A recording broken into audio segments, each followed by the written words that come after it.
राहुकवचम् श्रीगणेशाय नमः। ॐ अस्य श्रीराहुकवचस्तोत्रमन्त्रस्य चन्द्रमा ऋषिः अनुष्टुप् छन्दः रां बीजं नमः शक्तिः स्वाहा कीलकं राहुकृतपीडानिवारणार्थे धनधान्य आयुरारोग्य आदि समृद्धि प्राप्तयर्थे जपे विनियोगः। प्रणमामि सदा राहुं शूर्पाकारं किरीटिनं संहिकेयं करालास्यं लोकानामभयप्रदं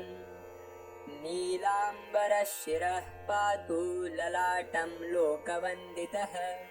चक्षुषी पातु मे राहुः श्रोत्रे त्वर्धशरीरवान् नासिकां मे धूम्रवर्णः शूलपाणिर्मुखं मम जिह्वां मे सिंहिका सूनुः कण्ठं मे कठिनाङ्घ्रिकः भुजङ्गेषु भुजौ पातु नीलमाल्याम्बरः करौ पातु वक्षस्थलं मन्त्री पातु कुक्षिं विधुन्तुदः कटिं मे विकटः पातु ऊरु मे सुरपूजितः स्वर्भानुर्जानुनी पातु जङ्घे मे पातु जाड्यः गुल्फौ ग्रहपतिः पातु पादौ मे भीषणाकृतिः सर्वाण्यङ्गानि मे पातु नीलचन्दनभूषणः राहोरिदं कवचमृद्धिदवस्तुदं यो भक्त्या पठत्यनुदिनं नियतः शुचिः सन् प्राप्नोति कीर्तिमतुलां श्रियमृद्धिमायुरारोग्यमात्मविजयं च हि तत्प्रसादात् इति श्रीमहाभारते धृतराष्ट्रसंजयसंवादे द्रोणपर्वणि राहुकवचं सम्पूर्णम्। राहुकवचम् श्रीगणेशाय नमः। ॐ अस्य श्रीराहुकवचस्तोत्रमन्त्रस्य चन्द्रमा ऋषिः अनुष्टुप् छन्दः रां बीजं नमः शक्तिः स्वाहा कीलकं राहुकृतपीडानिवारणार्थे धनधान्य आयुरारोग्य आदि समृद्धि प्राप्तयर्थे जपे विनियोगः। प्रणमामि सदा राहुं शूर्पाकारं किरीटिनं संहिकेयं करालास्यं लोकानामभयप्रदं नीलाम्बरशिरः पातु ललाटं लोकवन्दितः चक्षुषी पातु मे राहुः श्रोत्रे त्वर्धशरीरवान् नासिकां मे धूम्रवर्णः शूलपाणिर्मुखं मम जिह्वां मे सिंहिका सूनुः कण्ठं मे कठिनाङ्घ्रिकः भुजङ्गेषु भुजौ पातु नीलमाल्याम्बरः करौ पातु वक्षस्थलं मन्त्री पातु कुक्षिं विधुन्तुदः कटिं मे विकटः पातु ऊरु मे सुरपूजितः स्वर्भानुर्जानुनी पातु जङ्घे मे पातु जाड्यः गुल्फौ ग्रहपतिः पातु पादौ मे भीषणाकृतिः सर्वाण्यङ्गानि मे पातु नीलचन्दनभूषणः राहोरिदं कवचमृद्धिदवस्तुदं यो भक्त्या पठत्यनुदिनं नियतः शुचिः सन् प्राप्नोति कीर्तिमतुलां श्रियमृद्धिमायुरारोग्यमात्मविजयं च हि तत्प्रसादात् इति श्रीमहाभारते धृतराष्ट्रसंजयसंवादे द्रोणपर्वणि राहुकवचं सम्पूर्णम्। राहुकवचम् श्रीगणेशाय नमः। ॐ अस्य श्रीराहुकवचस्तोत्रमन्त्रस्य चन्द्रमा ऋषिः अनुष्टुप् छन्दः रां बीजं नमः शक्तिः स्वाहा कीलकं राहुकृतपीडा निवारणार्थे धनधान्य आयुरारोग्य आदि समृद्धि प्राप्तयर्थे जपे विनियोगः। प्रणमामि सदा राहुं शूर्पाकारं किरीटिनं संहिकेयं करालास्यं लोकानामभयप्रदम् नीलाम्बरशिरः पातु ललाटं लोकवन्दितः चक्षुषी पातु मे राहुः श्रोत्रे त्वर्धशरीरवान् नासिकां मे धूम्रवर्णः शूलपाणिर्मुखं मम जिह्वां मे सिंहिका सूनुः कण्ठं मे कठिनाङ्घ्रिकः भुजङ्गेषु भुजौ पातु नीलमाल्याम्बरः करौ पातु वक्षस्थलं मन्त्री पातु कुक्षिं विधुन्तुदः कटिं मे विकटः पातु ऊरु मे सुरपूजितः स्वर्भानुर्जानुनी पातु जङ्घे मे पातु जाड्यः गुल्फौ गृहपतिः पातु पादौ मे भीषणाकृतिः सर्वाण्यङ्गानि मे पातु नीलचन्दनभूषणः राहोरिदं कवचमृद्धिदवस्तुदं यो भक्त्या पठत्यनुदिनं नियतः शुचिः सन् प्राप्नोति कीर्तिमतुलां श्रियमृद्धिमायुरारोग्यमात्मविजयं च हि तत्प्रसादात् इति श्रीमहाभारते धृतराष्ट्रसंजयसंवादे द्रोणपर्वणि राहुकवचं सम्पूर्णम्। राहुकवचं श्रीगणेशाय नमः। ॐ अस्य श्रीराहुकवचस्तोत्रमन्त्रस्य चन्द्रमा ऋषिः अनुष्टुप् छन्दः रां बीजं नमः शक्तिः स्वाहा कीलकं राहुकृतपीडा निवारणार्थे धनधान्य आयुरारोग्य आदि समृद्धि प्राप्तयर्थे जपे विनियोगः। प्रणमामि सदा राहुं शूर्पाकारं किरीटिनं संहिकेयं करालास्यं लोकानामभयप्रदम् नीलाम्बरशिरः पातु ललाटं लोकवन्दितः चक्षुषी पातु मे राहुः श्रोत्रे त्वर्धशरीरवान् नासिकां मे धूम्रवर्णः शूलपाणिर्मुखं मम जिह्वां मे सिंहिका सूनुः कण्ठं मे कठिनाङ्घ्रिकः भुजङ्गेषु भुजौ पातु नीलमाल्याम्बरः करौ पातु वक्षस्थलं मन्त्री पातु कुक्षिं विधुन्तुदः कटिं मे विकटः पातु ऊरु मे सुरपूजितः स्वर्भानुर्जानुनी पातु जङ्घे मे पातु जाड्यः गुल्फौ गृहपतिः पातु पादौ मे भीषणाकृतिः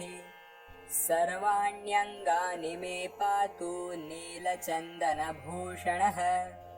राहोरिदं कवचमृद्धिदवस्तुदं यो भक्त्या पठत्यनुदिनं नियतः शुचिः सन् प्राप्नोति कीर्तिमतुलां श्रियमृद्धिमायुरारोग्यमात्मविजयं च हि तत्प्रसादात् इति श्रीमहाभारते धृतराष्ट्रसंजयसंवादे द्रोणपर्वणि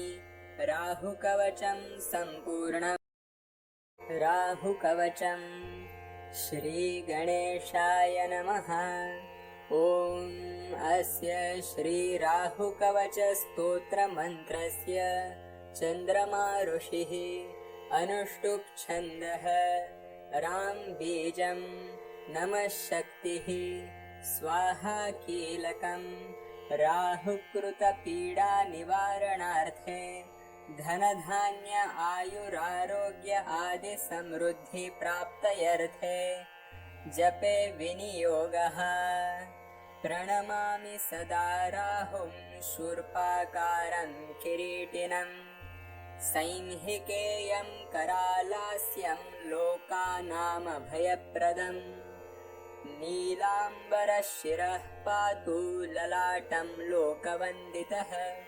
चक्षुषी पातु मे राहुः श्रोत्रे त्वर्धशरीरवान् नासिकां मे धूम्रवर्णः शूलपाणिर्मुखं मम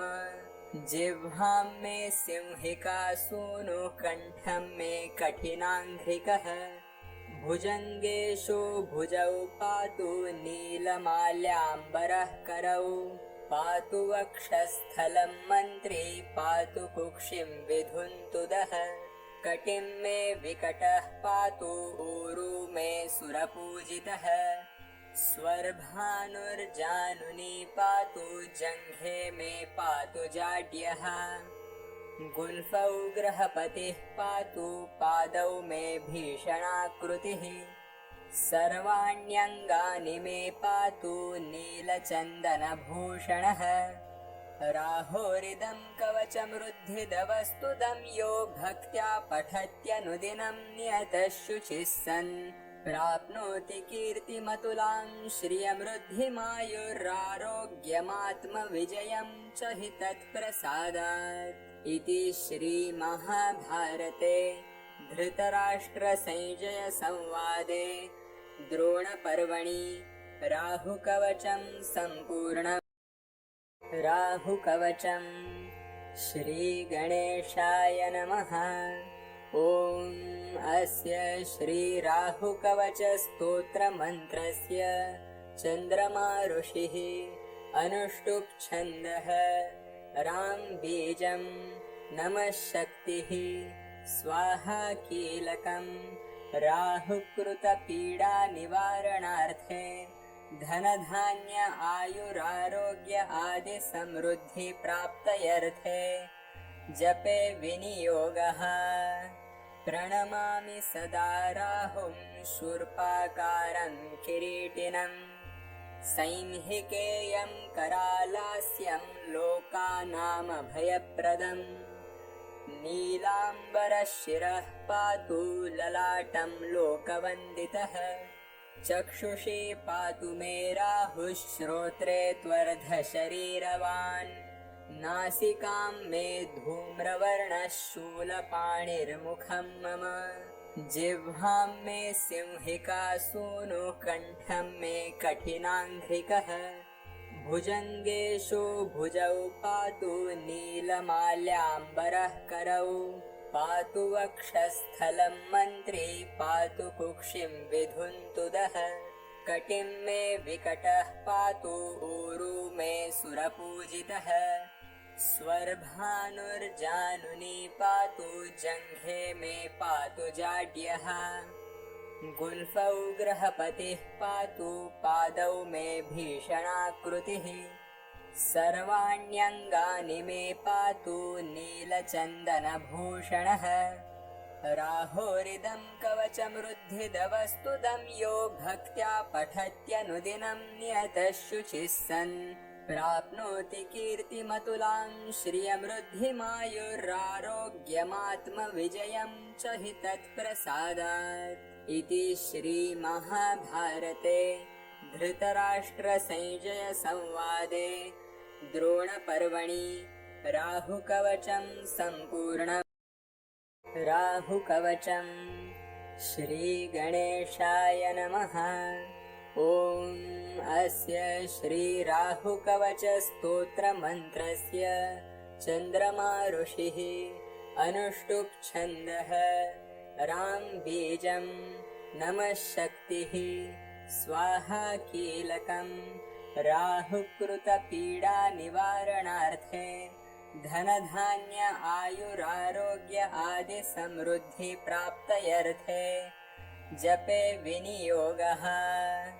प्रणमामि सदा राहुं शूर्पाकारं किरीटिनं संहिकेयं करालास्यं लोकानामभयप्रदम् नीलाम्बरशिरः पातु ललाटं लोकवन्दितः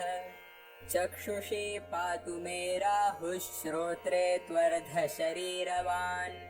नासिकां मे धूम्रवर्णः शूलपाणिर्मुखं मम जिह्वां मे सिंहिका सूनुः कण्ठं मे कठिनाङ्घ्रिकः भुजङ्गेषु भुजौ पातु नीलमाल्याम्बरः करौ पातु वक्षस्थलं मन्त्री पातु कुक्षिं विधुन्तुदः कटिं मे विकटः पातु ऊरु मे सुरपूजितः स्वर्भानुर्जानुनी पातु जङ्घे मे पातु जाड्यः गुल्फौ ग्रहपतिः पातु पादौ मे भीषणाकृतिः सर्वाण्यङ्गानि मे पातु नीलचन्दनभूषणः राहोरिदं कवचमृद्धिदवस्तुदं यो भक्त्या पठत्यनुदिनं नियतः शुचिः सन् प्राप्नोति कीर्तिमतुलां श्रियमृद्धिमायुरारोग्यमात्मविजयं च हि तत्प्रसादात् इति श्रीमहाभारते धृतराष्ट्रसंजयसंवादे द्रोणपर्वणि राहुकवचं सम्पूर्णम्। राहुकवचं श्रीगणेशाय नमः। ॐ अस्य श्रीराहुकवचस्तोत्रमन्त्रस्य चन्द्रमा ऋषिः अनुष्टुप् छन्दः रां बीजं नमः शक्तिः स्वाहा कीलकं राहुकृतपीडानिवारणार्थे धनधान्य आयुरारोग्य आदि समृद्धि प्राप्तयर्थे जपे विनियोगः प्रणमामि सदा राहुं शूर्पाकारं किरीटिनं संहिकेयं करालास्यं लोकानामभयप्रदम् नीलाम्बरशिरः पातु ललाटं लोकवन्दितः चक्षुषी पातु मे राहुः श्रोत्रे त्वर्धशरीरवान् नासिकां मे धूम्रवर्णः शूलपाणिर्मुखं मम जिह्वां मे सिंहिका सूनुः कण्ठं मे कठिनाङ्घ्रिकः भुजङ्गेषु भुजौ पातु नीलमाल्याम्बरः करौ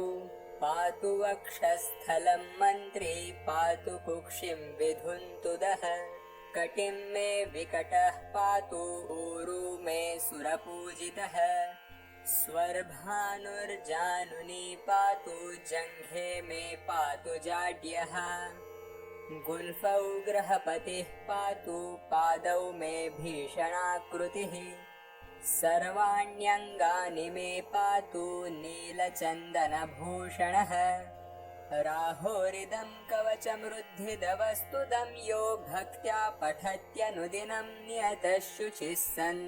प्राप्नोति कीर्तिमतुलां श्रियमृद्धिमायुरारोग्यमात्मविजयं च हि तत्प्रसादात् इति श्रीमहाभारते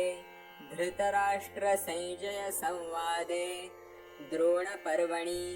राहुकवचं सम्पूर्णम्। राहुकवचं श्रीगणेशाय नमः। ॐ अस्य श्रीराहुकवचस्तोत्रमन्त्रस्य चन्द्रमा ऋषिः अनुष्टुप् छन्दः रां बीजं नमः शक्तिः स्वाहा कीलकं राहुकृतपीडानिवारणार्थे धनधान्य आयुरारोग्य आदि समृद्धि प्राप्तयर्थे जपे विनियोगः प्रणमामि सदा राहुं शूर्पाकारं किरीटिनं संहिकेयं करालास्यं लोकानामभयप्रदम् नीलाम्बरशिरः पातु ललाटं लोकवन्दितः चक्षुषी पातु मे राहुः श्रोत्रे त्वर्धशरीरवान् नासिकां मे धूम्रवर्णः शूलपाणिर्मुखं मम जिह्वां मे सिंहिका सूनुः कण्ठं मे कठिनाङ्घ्रिकः भुजङ्गेषु भुजौ पातु नीलमाल्याम्बरः करौ पातु वक्षस्थलं मन्त्री पातु कुक्षिं विधुन्तुदः कटिं मे विकटः पातु ऊरू मे सुरपूजितः स्वर्भानुर्जानुनी पातु जङ्घे मे पातु जाड्यः गुल्फौ ग्रहपतिः पातु पादौ मे भीषणाकृतिः सर्वाण्यङ्गानि मे पातु नीलचन्दनभूषणः राहोरिदं कवचमृद्धिदवस्तुदं यो भक्त्या पठत्यनुदिनं नियतः शुचिः सन् प्राप्नोति कीर्तिमतुलां श्रियमृद्धिमायुरारोग्यमात्मविजयं च हि तत्प्रसादात् इति श्रीमहाभारते धृतराष्ट्रसंजयसंवादे द्रोणपर्वणि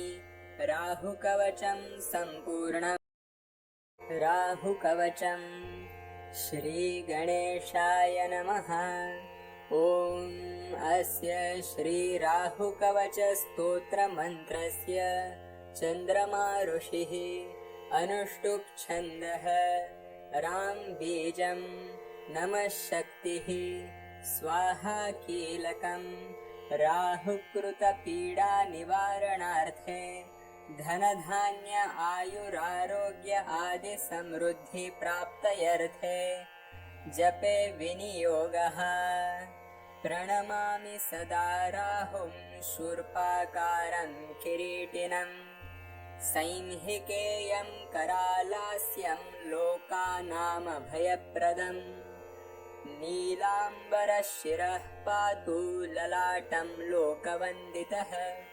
चक्षुषी पातु मे राहुः श्रोत्रे त्वर्धशरीरवान् नासिकां मे धूम्रवर्णः शूलपाणिर्मुखं मम जिह्वां मे सिंहिका सूनुः कण्ठं मे कठिनाङ्घ्रिकः भुजङ्गेषु भुजौ पातु नीलमाल्याम्बरः करौ पातु वक्षस्थलं मन्त्री पातु कुक्षिं विधुन्तुदः कटिं मे विकटः पातु ऊरू मे सुरपूजितः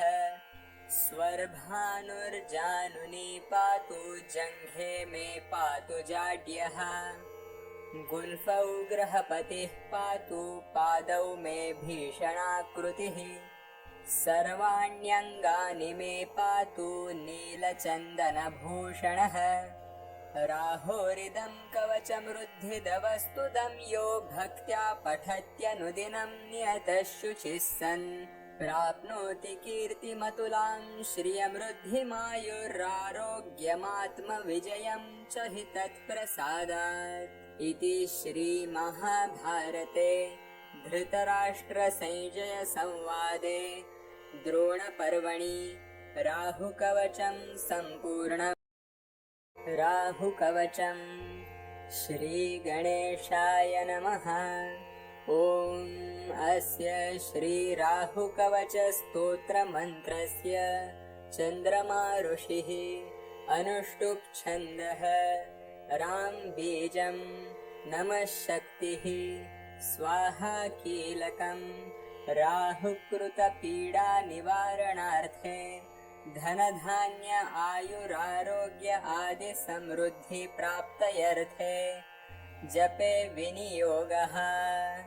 प्रणमामि सदा राहुं शूर्पाकारं किरीटिनं संहिकेयं करालास्यं लोकानामभयप्रदम् नीलाम्बरशिरः पातु ललाटं लोकवन्दितः चक्षुषी पातु मे राहुः श्रोत्रे त्वर्धशरीरवान् नासिकां मे धूम्रवर्णः शूलपाणिर्मुखं मम जिह्वां मे सिंहिका सूनुः कण्ठं मे कठिनाङ्घ्रिकः भुजङ्गेषु भुजौ पातु नीलमाल्याम्बरः करौ पातु वक्षस्थलं मन्त्री पातु कुक्षिं विधुन्तुदः कटिं मे विकटः पातु ऊरू मे सुरपूजितः स्वर्भानुर्जानुनी पातु जङ्घे मे पातु जाड्यः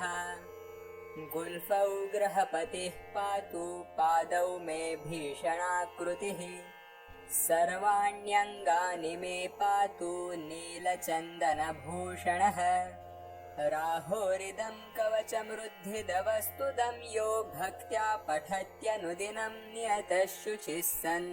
प्राप्नोति कीर्तिमतुलां श्रियमृद्धिमायुरारोग्यमात्मविजयं च हि तत्प्रसादात् इति श्रीमहाभारते धृतराष्ट्रसंजयसंवादे द्रोणपर्वणि राहुकवचं सम्पूर्णम्।